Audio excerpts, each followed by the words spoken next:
See, light. Could you ever imagine that we can slow down the speed of light to 17 meters per second? This is just possible using Bose-Einstein condensate.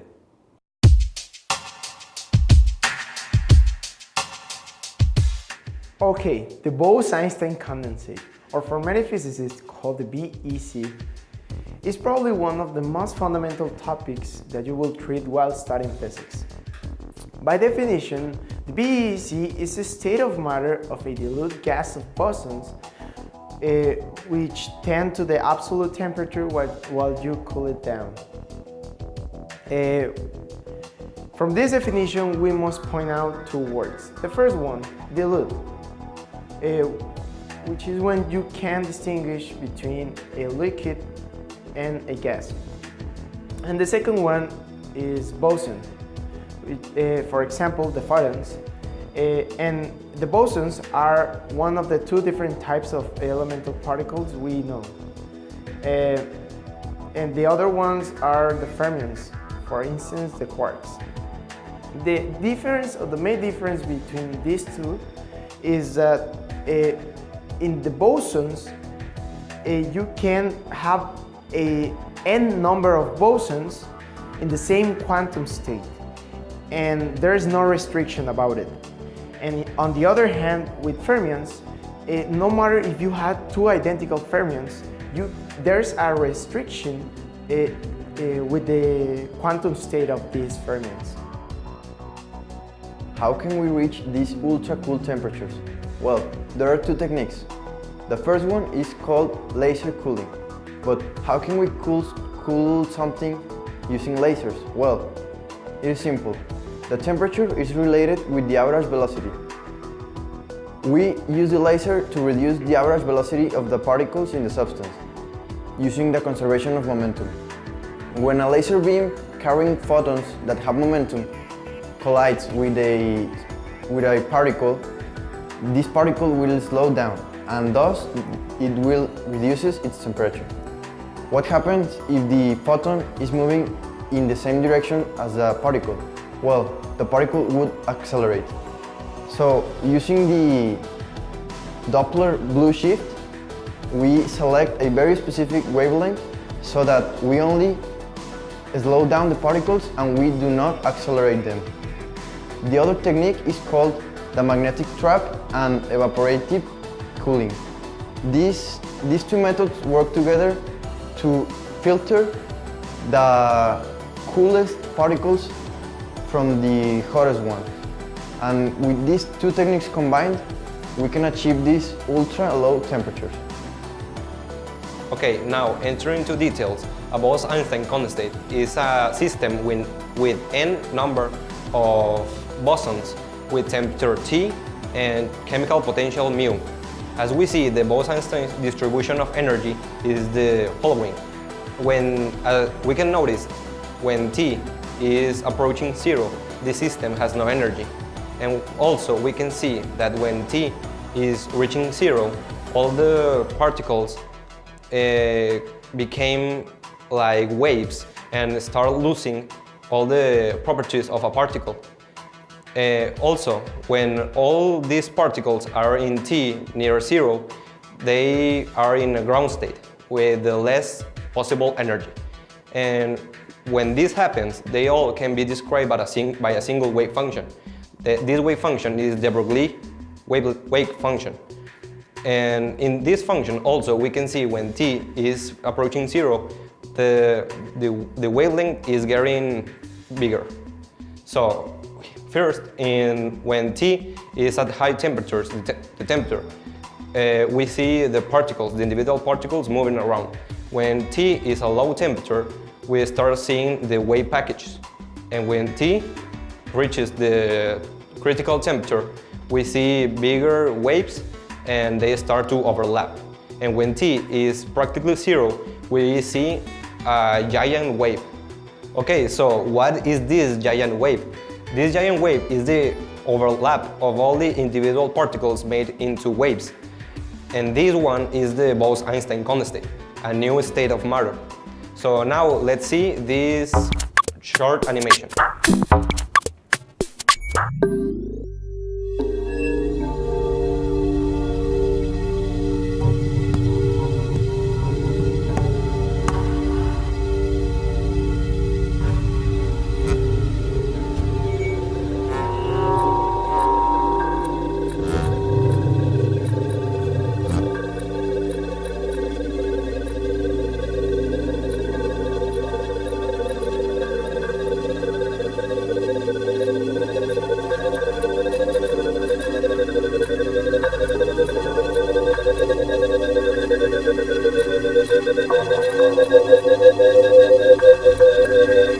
A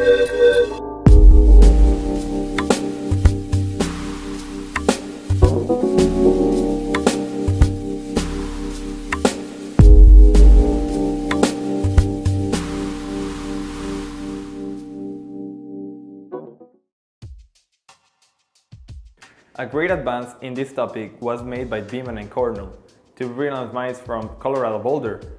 They use a combination of ultracooling techniques in rubidium vapor gas. They achieve a perfect cooling from 300 Kelvin to 20 nanokelvin.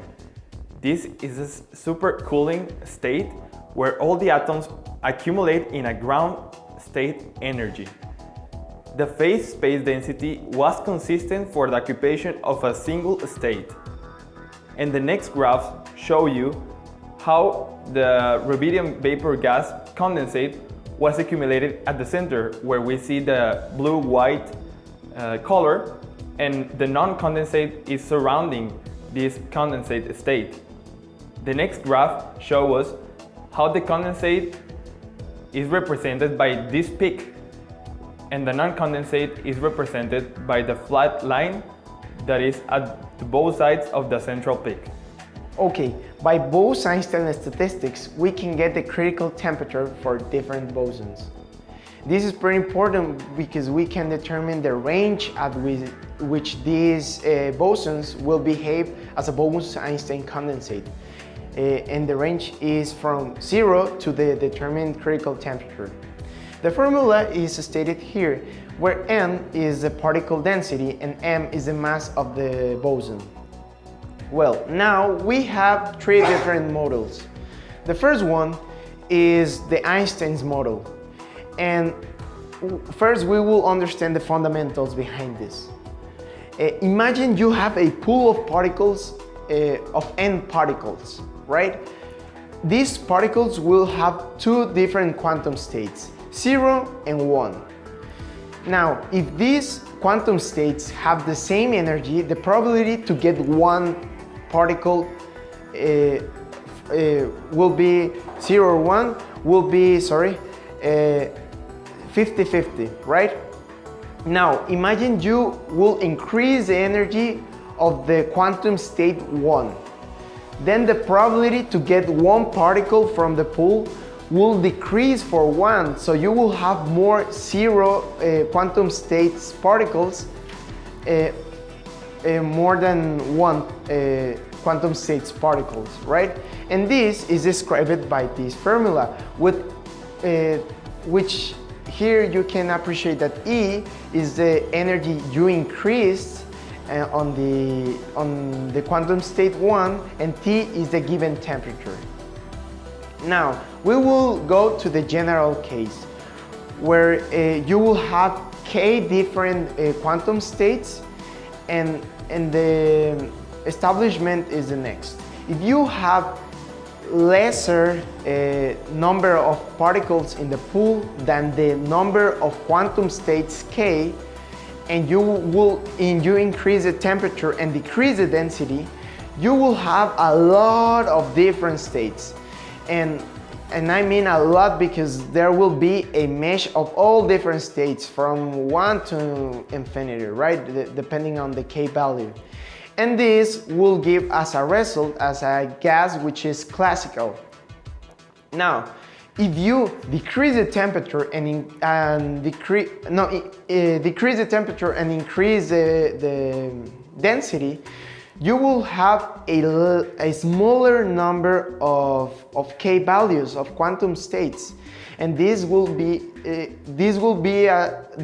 give us a result a gas that will probably be a Bose-Einstein condensate. Now, this is it's important to know that the chemical potential of this reaction will be non-zero chemical potential, and the energy will be lesser than the ground state energy. The superfluid is highly related with the Bose-Einstein condensate. One of the main properties and most important of a superfluid is that the viscosity is equal to 0. This means that the flux of this fluid is frictionless, and the conservation of kinetic energy occurs, so there is no loss in kinetic energy when it moves. Also, one important feature of the superfluids is that it is a conservative vector field because its curl is equal to 0. And it is important to relate the superfluid with the Bose-Einstein condensate because they both need very low temperatures near the 0 Kelvin, and all of the atoms are in the same quantic state, just like in the Bose-Einstein condensate. So they have the same momentum, and if one of them moves, all of them moves. Okay, now the second theory is Bogoliubov theory. This established a weak interactions in the gas and few perturbations in the dilute gas, right? And in order to get this theory, you need to make a correction in the values of pressure in this, making the calculations, and establish a 0 temperature with positive chemical potential. Now, the third theory is the Gross-Pitaevsky equation. This is used in the simple cases of the Bose-Einstein condensate, and it uses as a main resource the non-linear Schrödinger equation. This is limited to ultra-cold temperatures and alkali elements. Well, first we begin with the non-linear Schrödinger equation, which is defined here, and this defines the state of the state. If you get the magnitude square of this, you will get this, which is the particle density. Then, if you integrate this with respect to the differential of radius, you will get the number of atoms. And now there's the expression of energy, which is stated here. And minimizing these values, we get the general formula. Okay, now the limitations of this theory is that it doesn't consider the dependence with dynamical variables, and it is only valid with temperatures of 0, which is a non-realistic, and it can work with photons, for instance, and it's, I repeat it, pretty limited to certain circumstances. Also, the Bose-Einstein condensate shares some characteristics with the superconductors, and these Bose-Einstein condensates are used to approach quantum simulators that can give new meanings to the superconductivity and analyze them.